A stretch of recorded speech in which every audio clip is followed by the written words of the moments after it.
rolling. Return to the Moorish Renaissance. Take one. Islam. What's up, everybody? Aseer the Duke of Tears. I hope everybody's been well. There's a lot of things going on. We're now in the so-called year of, what are they calling this? 2019? I don't even know.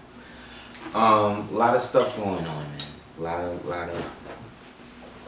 I'm talking to you now as somebody that's been in the movement for a long time, somebody that's been a fan of people in the movement, as well as, when I say fan, I mean somebody that has actively participated in fanning the fire of what we believe truth and stuff like that to be. Not fan as in fandom, you know. So, being in the movement for as long as I have and understanding as things has progressed, I've noticed different trends come and go, as well as how the enemy has worked to facilitate ways of counterintelligence, counterinsurgency, the infringement of direct liberty of people, the overarching destruction of how people are utilized as commodities to be controlled, to be marginalized. So when people created the so-called conscious community of what that came from, that was, or in my understanding, again, I'm talking about from my 46 years on the planet, and of that maybe the majority dedicated to awakening myself as to who I am, who I descend from, who my peoples are, whatever. So what's been happening is that we were raised on a constant diet since we were able to think for ourselves on what we are supposed to think of ourselves.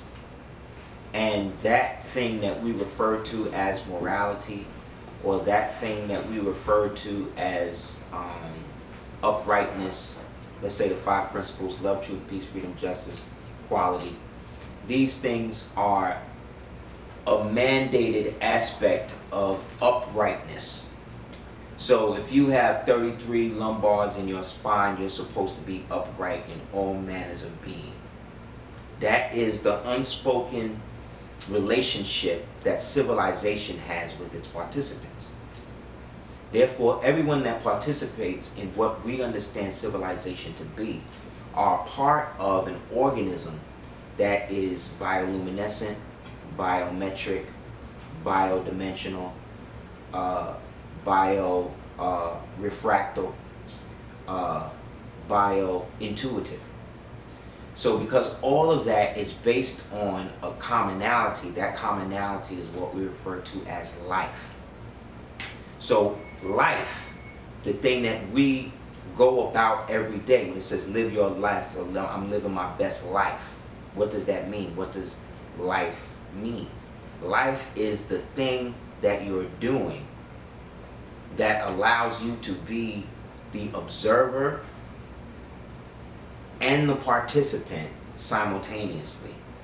But based on the energy given to it, will allow how far you progress or not progress in it. Yet it's paradoxical in the sense that you can produce your best work in something, and someone who has done less gets more. But as they say, that is life. You see what I'm saying? That's how life is. It's not something that can be defined in a literal sense. So anywhere life exists, nature exists. What we perceive modern life to be exists. So if life exists, there is a nature to how life exists. How do you explain that? You explain that by saying that, well, because I grew up in Brooklyn, at a certain time on earth where people invented something that we now today refer to as hip-hop, I was imbued with a certain understanding about it, whatever life was at that time, that nobody else that experienced hip-hop today really understands unless they were there at that time. The same way it was when there was other people in my mother's time and my father's time, and so forth and so on. Therefore, however, to wit, when someone dies, that is the ceasing of carbon matter's ability to interface with other living carbon. Therefore, that carbon takes a different form of what we refer to as decaying matter, which produces iridium in the matter that is decaying into the ground, which is a form of uranium. If there was ever a point where there was a radioactive thing, I probably shouldn't even say it because of how these devils be moving, but there's a way of saying where if you are ever in a situation of radiation, lanolin used to insulate the clothing can protect from radiation poison, as well as iodine pills. Fun fact. So getting back to life, life then is based upon how you live it. Therefore, it is lived by how it was engendered on reality, meaning however the world was before you came out your mother's womb is how it is, and then you get to either see it stay the same or change into something different. But prior to you getting here, it was how it was, which means that it always was. So if they invented the concept of beast, when I say they, I'm talking about the present world decaying power structure. I don't even like using the term Illuminatus, but that's the closest thing to it that you could describe them, or describe the people pretending to be that as. If you want to really get into it, you would get into their individual names. You know what I'm saying? Like the ones you don't hear about, the Vadon and the Sasson and the Paradon and these type of high dirt, high low lords as they call it. Anyway, that type of mentality has led to the development of two types of civilizations. Civilizations that are agrarian based, hunter-gatherer, and then civilizations that become civilizations where people live, high culture, which you would perceive as high culture. What we perceive as AD and BC was given to us at a time that prior to 1582, I believe it is. I may be wrong, you can check, but do the knowledge. Until the creation of the concept, the physical concept of the past did not exist until 1582, which means that at the time of 1582, at the time of the decaying of the Barbary powers, with the fall of the Barbary powers, the simultaneous fall and expansion of the Barbary powers, and the unification with the expanding empire and declining empire of old, what they refer to as old Tartary or Tartay, which is now a big buzzword and stuff, which is connected to the flat earth, which is why it's understandable that people be into that now. But when I was researching Tartary and stuff like that, these Moors was talking to me about people calling themselves Mongolians and stuff like that, which at the time, without my understanding, didn't understand that these people that they're referring to as Mongolians are really an Asiatic race that has its origins in people today that live out there, that look just like us, but just is out there. So getting back to the creation of time, or the creation of the modern perception of temporal time. See, there's time and then there's temporal time. Time is how long it takes for you to take out something, let's say a ball, and drop. From the time that you hold the ball and it hits the floor, that is a measurement of time. Something that can be measured with movement. Therefore, time, movement is then based on energy. How much energy is given to the movement that allows the distance, that creates the time, that creates the structure for you to be able to understand how long it took for this action to occur. So that means you have to have reason, you have to have intelligence, you have to have a understanding of hydrodynamics, thermodynamics, and the dispensation of energy. Therefore, you're talking about a high culture, you're talking about a civilization. You're not talking about somebody that just sits out farms all day.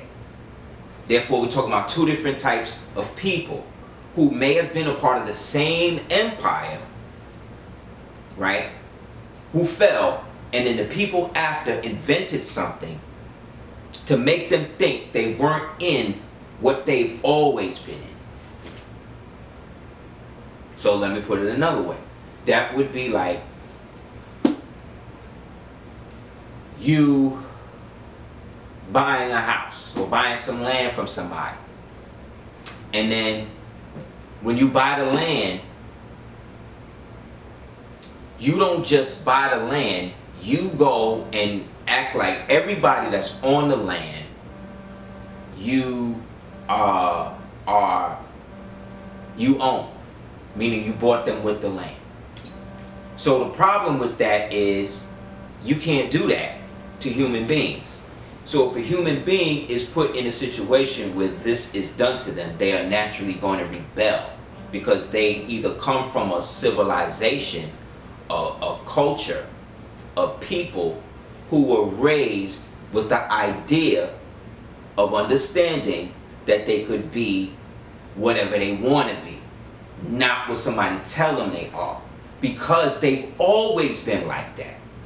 So it wasn't like one day they were Egyptians, one day they became Etruscans, one day they were Mycenaeans, one day they were Sumerians, one day they were Elamites, one day they were Phoenicians, one day they were Carthaginians, one day they were Ananuians, one day they was Tatsalagi, one day they was Abenaki, one day they was Monacan, one day they was Kanahasawa, one day they was Washoe, one day they was Olmec, one day they was Olmeca, one day they was Winnesheep, one day they was Sark, one day they was Umayyad, one day they was Almoravid, one day they was Persis, one day they was this. You see what I'm saying? Islam.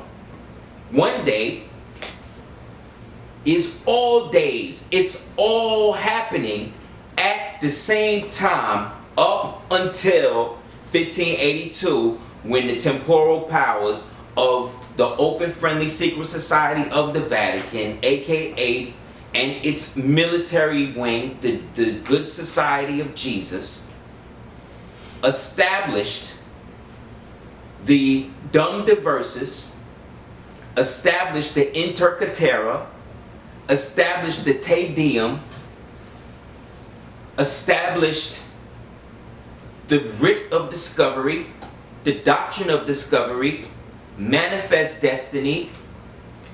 What else?